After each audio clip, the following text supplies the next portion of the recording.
everyone. Thank you so much for joining us today. A number of you were unable to make our live virtual event with Jhonnatan and Markendy last week and did not want to miss out. So Jhonnatan and Markendy have graciously agreed to give a presentation specifically for you. My name is Adeline Bowman. I am the Senior Manager of Donor Experience for Mission Hope. And so part of my job is to help connect donors and partners with the work. And so one of the ways we're doing this is through Hope Tribe virtual events with our local leaders, which we host quarterly.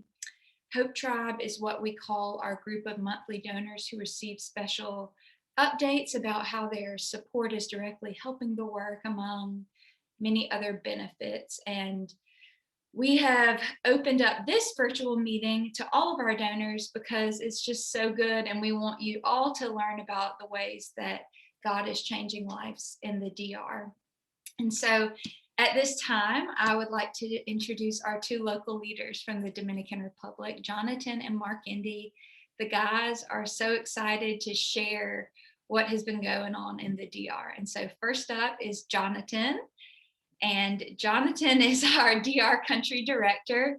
He has an architecture degree and more than 7 years of experience working in community development with roles ranging from directing visiting groups, medical operatives, directing construction projects, irrigation canals, water purification plans, and other social projects. No big deal.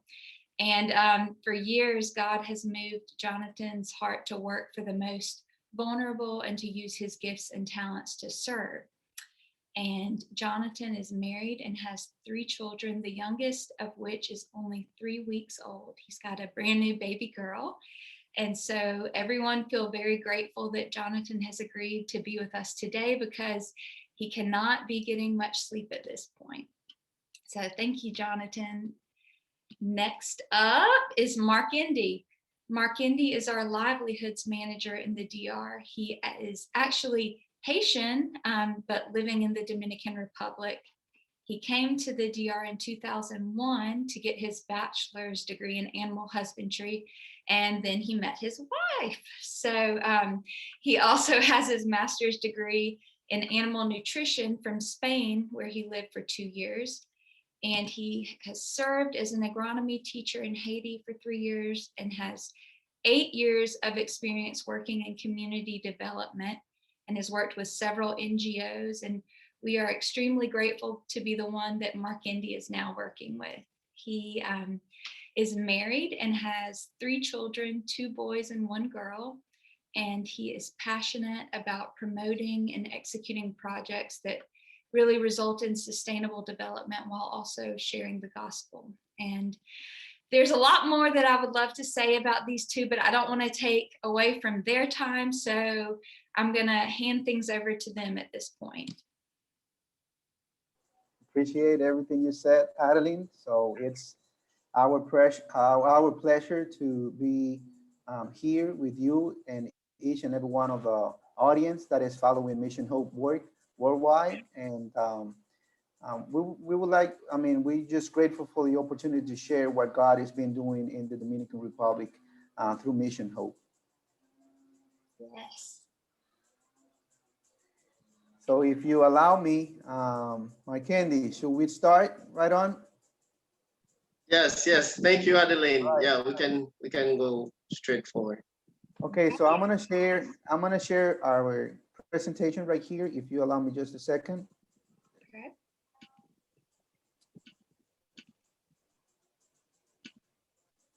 Right here. Okay. So yes, like Adeline mentioned before, we are Mission Hope, and we would like to, throughout the entire presentation, we would like to share a little bit of what is the Mission Hope vision and mission here in the Dominican Republic, give you a little bit of context and show you and share with you guys what God is doing through Mission Hope here in the past year.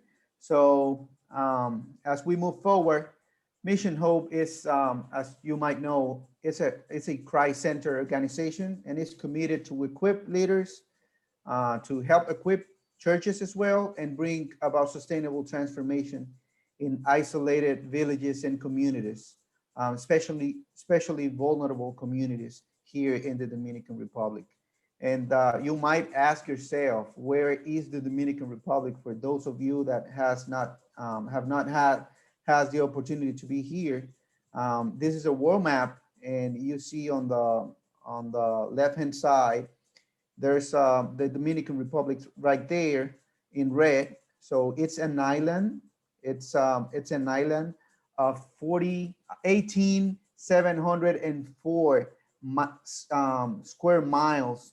This is the area of the entire Dominican Republic country, but it's an island that is populated with people from Haiti and the Dominican Republic. So we are split in two different countries right here.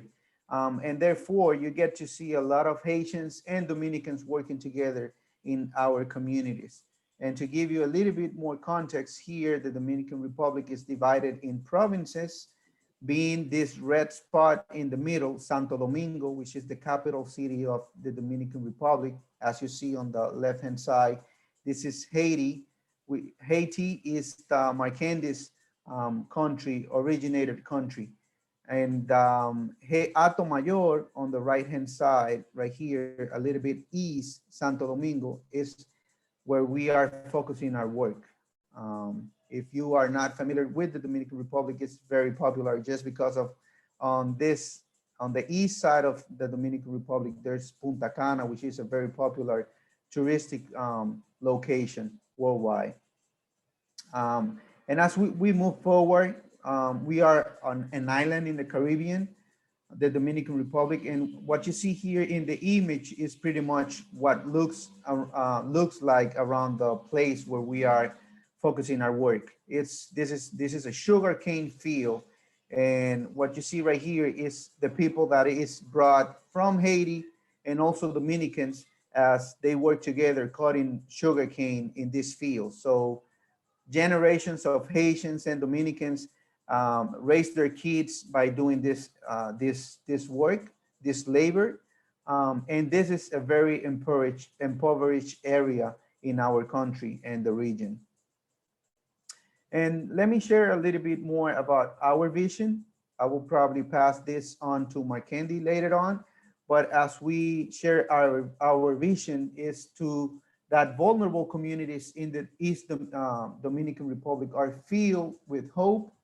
Number one, are self-sustained. We don't want to create a dependency on the organization or any of us, but just to encourage the community to be self-sustained and equip them to take things for their own and experience the fullness of the love of God. And the way we do this is by equipping local churches and leaders to bring about sustainable change in vulnerable communities in Atomayor specifically, which is the name of the province where we are currently working. So Markendy, can you explain a little bit of and share with the audience a little bit about our 3 areas of focus?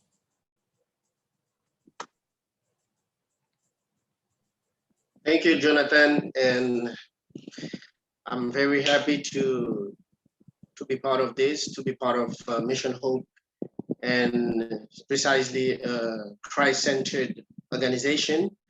And those 3 area of focus is protect the vulnerable, where we are working with youth and also women.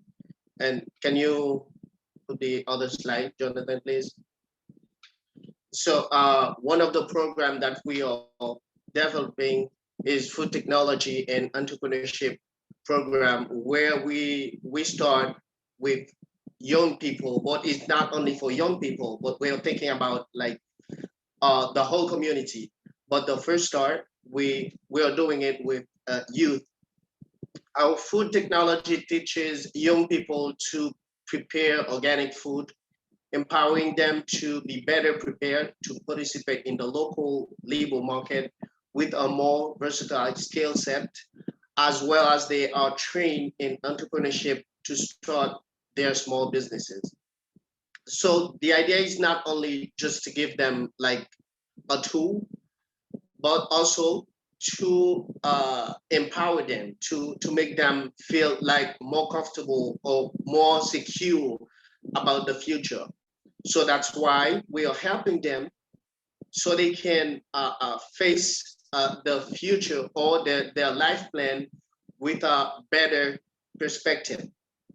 So that's why we are helping those young men and women, not only men but also women, which is very marginalized in the society, not only in Dominican Republic but also in Haiti. So we have those kind these alpha uh, uh, point of view, talking about like men should be the head, men should be the boss, men should be doing everything important, and we are just marginalize the women. So that's why our group is very uh, uh, sex balance, gender balance, if we can say that, because we will see we have women, a more percentage of women, and also we have men included in this program. So we are trying to be very very focused in having all people involved and all people empowered in that program. And by increasing aspiration for the future, we expect to see a significant long-term decrease in the rate of delinquency among men and early pregnancy among women. As we have said before, they don't really have like a model in the community. So what we're trying to do is to empower them so they can be their own model, or they can look for someone that can help them to be to reflect the future that they want to see. The next slide. I don't know if Jonathan wanted to say something. Yes, well, like you mentioned before, aspirations in the youth, it's the goal to use those skills and everything they have, and God-given talent they have to exploit that in sort of saying, so they can become the new leaders and the new generation of leaders for their community. And as we move forward, we would like to share a little bit of what these young people is learning through the food technology training and entrepreneurship training here. So Markendy mentioned that the food technology is not only focusing on learning or teaching them cooking skills, but also to provide them an entrepreneurial type thinking or mindset. So as you see right here, this is something probably very common and you can see anywhere especially in the breakfast in the United States table. So this, people and gentlemen, ladies and gentlemen, this is pancakes or waffles right here, as you see right in front of you. But this is not the typical waffles you prepare on a daily basis. So these kids that comes every single week to our training are preparing um, organic food from scratch. And let me just break this up a little bit. So let's say that you want waffles for breakfast. You go to any supermarket, any local store close by your house, and then you get like the mix you need. Then just pour whatever you want to add on it, either milk or water. Prepare the milk and you put it on the waffler, right? But these guys right here are doing pretty much everything. They get the oat, like plain oat, excuse me, and then they put it on the grinder. And then this is pretty much what they do with the whole wheat. They also have to prepare the flour, and pretty much everything to make sure that this is an organic product. The goal is not only to use this for their own consumption. The entrepreneurial part of the program teaches them a way of business. So they create this to provide this to a specific public and audience here in the region. So the goal is that they can sell this up in their community and they can start their own business. As this wafflers, we can also go through multi-cereal bread, which is also something that they learn how to prepare. They learn how to prepare. I'm gonna keep passing the slides right here. They also learn how to prepare soy milk. They also learn how to prepare rice cookies. Yeah. Markendi, can you help me here a little bit? Also granola. I don't know if they say that in English, granola. Granola, like the granola bars, typical Yeah. granola bars, but it's pretty much organic granola where you get all the wheat and everything that you need to mix in there, all poured together. In these images right here, you see the grinder on the left right here, and this is how they grind the corn because these waffles have corn, oat. They also have water. Um, um, Oil, they have oil, water. Yeah. And, oil, and and on the oil. right hand side, they're prepared like pretty from scratch the raisins marmalade. Syrup. Yeah. Mm. So this is the kind of food they've been preparing in order to sell and start their own business. And let me show another slide. This is the cookies, the rice cookies they were Rice preparing. cookies. And this is Mark Candy on the left hand side right here, taking pictures of the youth while they receive the training. And as you see the trays, how they put it in the oven. So this entire process is a professional process. People that teach them this type of skills are people that actually do this as a living, and they are receiving this knowledge by firsthand, and it's a great opportunity for them because this is a life-changing opportunity for these kids. We can mention, for example, one of the kids in the training. His name is Argenis, and Okay. he's been part of the training. At first, he had a lot of questions, so he didn't know what to expect at the end of the training. But right now, he's feeling pretty encouraged, and he shared with us that he's willing to bring more people for the next course and the next training that we are about to impart. And Yeah. also how, Jonathan.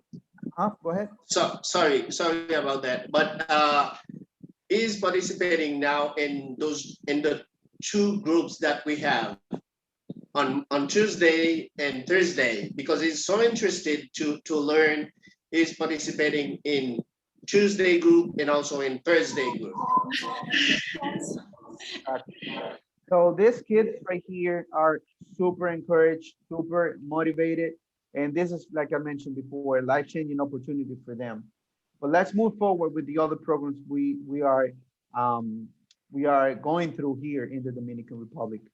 So let me show you a little bit of the group that we are working with, the food tech and entrepreneurship group right here. As you see, most of them are kids living in vulnerable communities, but they want to do something to change the course of their life.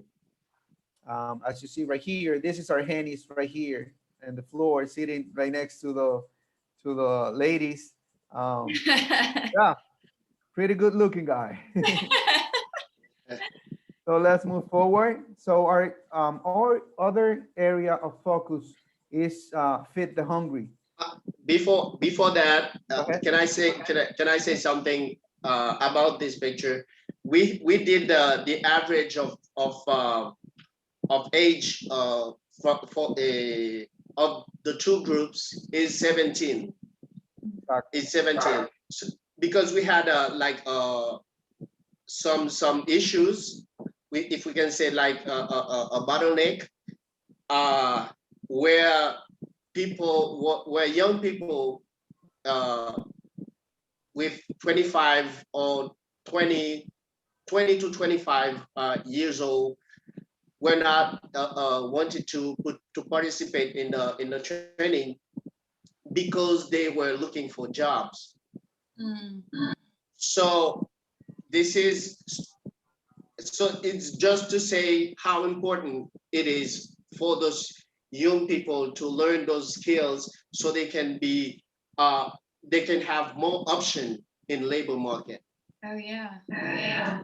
What Markendi is saying right now is just because these kids are coming just right coming out of school, and this is the way they are being inserted into the labor market. And most of them, they don't have a clue on how to do that on their own. And the reason why we have an average age of 17 in this group is because as you get older, let's say 21, 22, especially if you are a lady in the Dominican Republic, because of the early pregnancy issues that we have right here, maybe they no longer have time to learn this type of skills. And this is why this, after we made a barrier analysis, we encountered that the best age for these kids to start learning these skills is before they end up high school.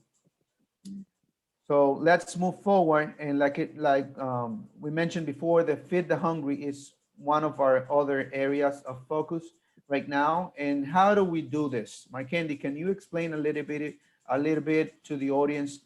How does the Mission Hope is feeding the hungry in the Dominican Republic? Yeah, the feed the hungry is one of the area of focus for Mission Hope. We are doing faith garden and also income improving income generation. Uh, if we can talk about like the COVID situation, the COVID issue, one of the side effects of the COVID is the food access and food availability. So the problem is when you have food access, you are talking about like income generation. But when you are talking about food availability, you are talking about how many food groups that you have available for family or for household. But the problem is the impact. The COVID decreased those food groups available for families, and precisely for vulnerable families in remote areas. So and also the food access, which is the food the income generation. So they have less job available for people. So what we why we bring those kind of program is because Faith Garden, for example, is allowing families to have home farming, to have access to food at home. So when you have food at home, you have a better diet diversity. Your kids will eat better. The whole family will eat better. But also you will have with Faith Garden, you will have women empowerment because the decision to feed the family sometimes is more for the man because he has money. So they give money, but to choose the food is the women. So you will have a nutrition related decision from the women who will have like food available at home to feed the family. So not only you will have food, but also you will have uh, uh, uh, em- women empowerment because the women will take the decision what she will give her family to increase the diet diversity or to eat to give a better plate of food to her family. But also with the Faith Garden, we will mitigate the side effects of COVID. by increasing food group. So the COVID issue will have less impact in those families.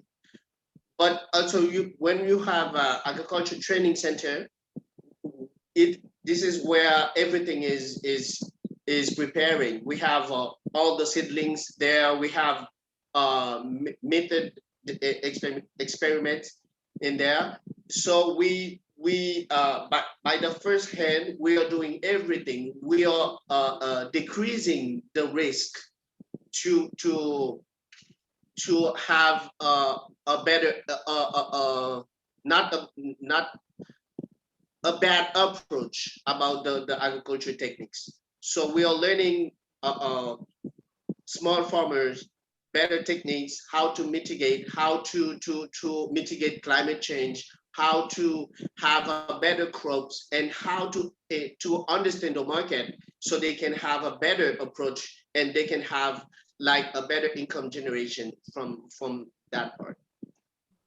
So we understand, as Mission Hope, Dominican Republic, we understand that in order to bring a much better results to the community, we need to understand the issues they are facing first.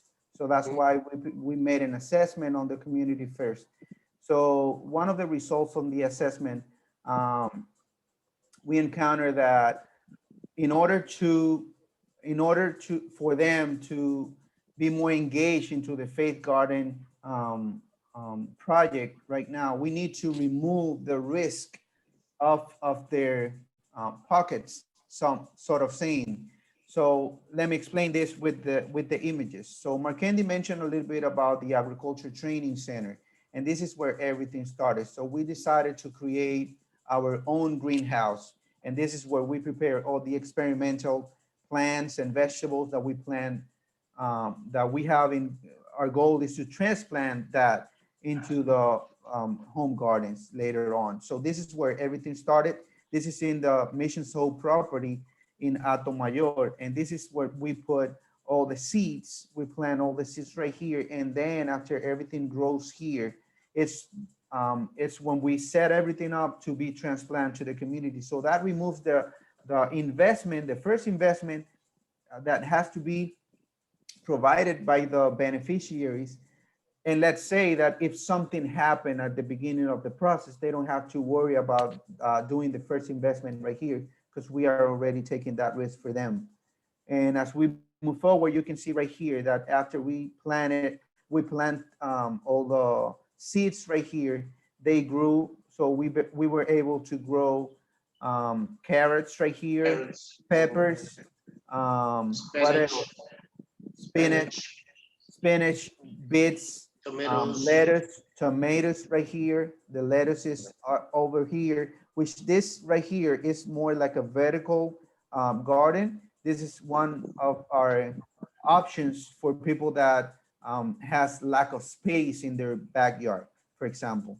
And as we move forward, this is how we transplant everything. So we take it out from the tubes, we put it in pipes and sort of you can see in the image right here. So we remove everything from the pipes and we put it in the truck to be ready to be transplanted into the Faith Gardens beneficiaries. Mm.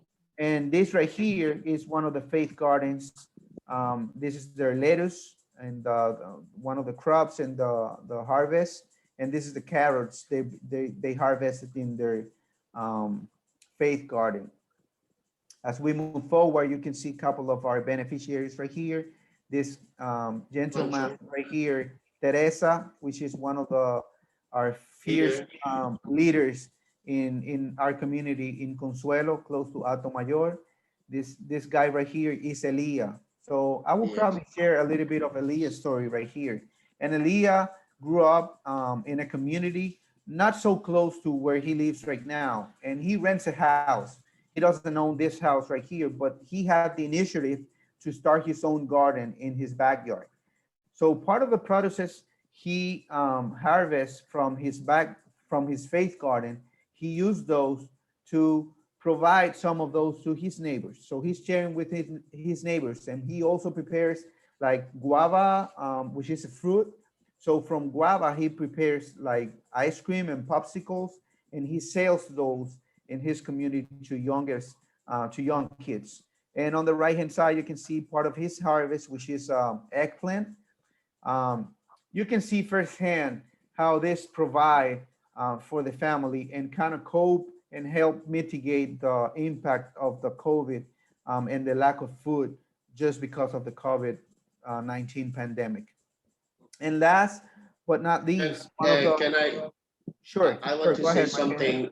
Yeah, about those beneficiary. We are in a pilot phase with the Faith Garden, but when we presented this project to the community, we had more beneficiaries interested, but we ended up with 7 or more than 7, and because there were those small group that we have there, they are more they are committed to that.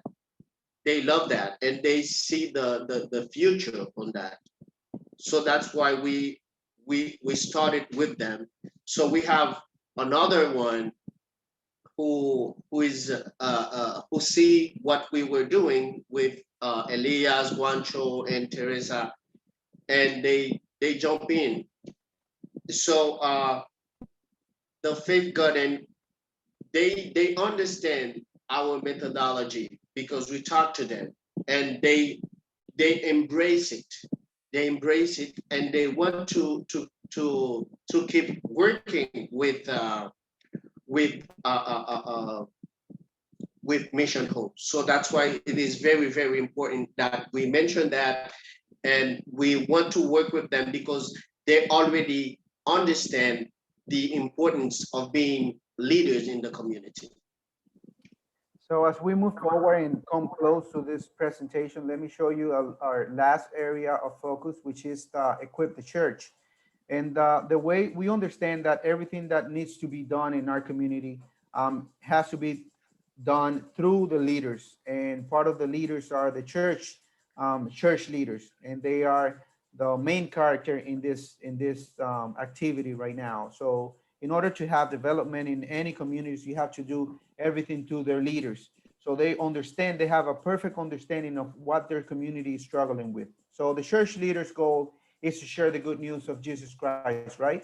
But among their people. Mission Hope Dominicana is currently working alongside church leaders and community leaders, and we are helping them and encouraging leaders to equip and help mobilize his church or their churches to be more engaged into the problem solving process in their community.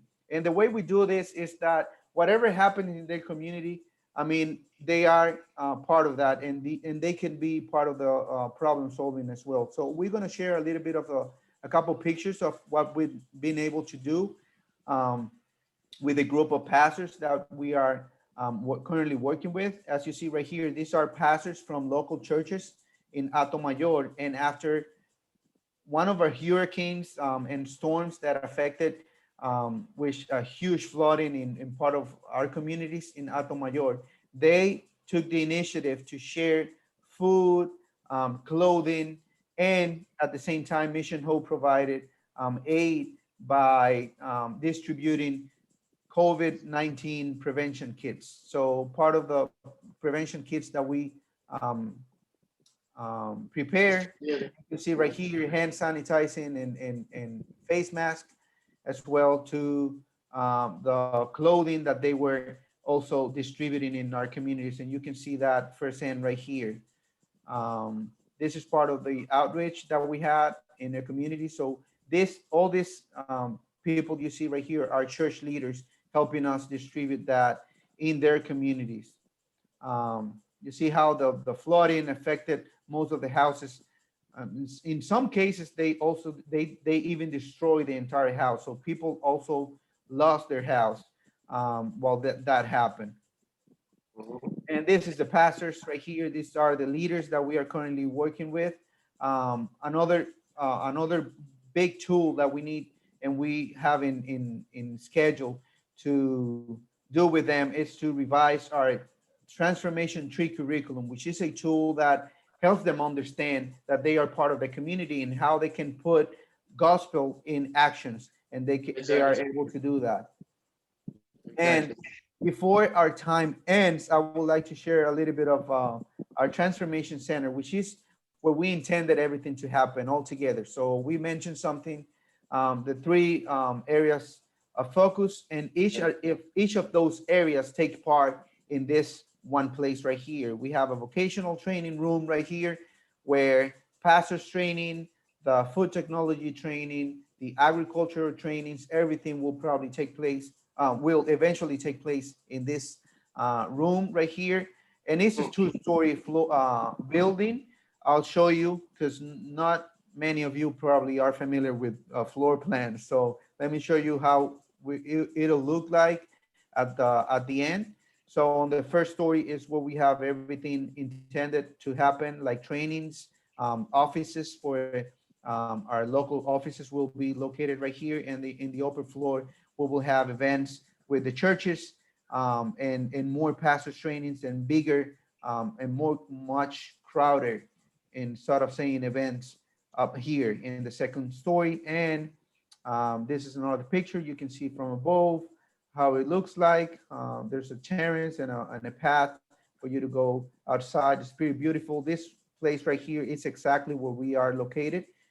And yeah, so last but not least, we would like to thank you for being part of this wonderful family of Mission Hope. And we would like to leave you with this beautiful thought and verse from the Bible that says, so whether you eat or drink or whatever you do it all for the glory of God.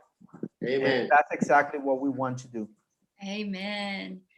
Markendy and Jhonnatan, thank you so much, not only for being with us today, but for all the amazing work you're doing, carrying out the work during COVID. I know has been challenging, but you two have tackled so many of these challenges, and we are so grateful for what you are doing. To all of our donors and partners, thank you for what you're doing. This wouldn't be possible without you. And for anyone who's wanting to look for ways to get involved, feel free to email me if you have questions or anything you want to talk about with what you've heard today. My email is adelyn@missionhope.org. Again, thank you so much, Jhonnatan and Markendy. We are so grateful for all you're doing. Thank you. It's our pleasure. Bye-bye. God bless you all. All Thank you, right. Adeline. See y'all next time. All right. Bye-bye. Bye.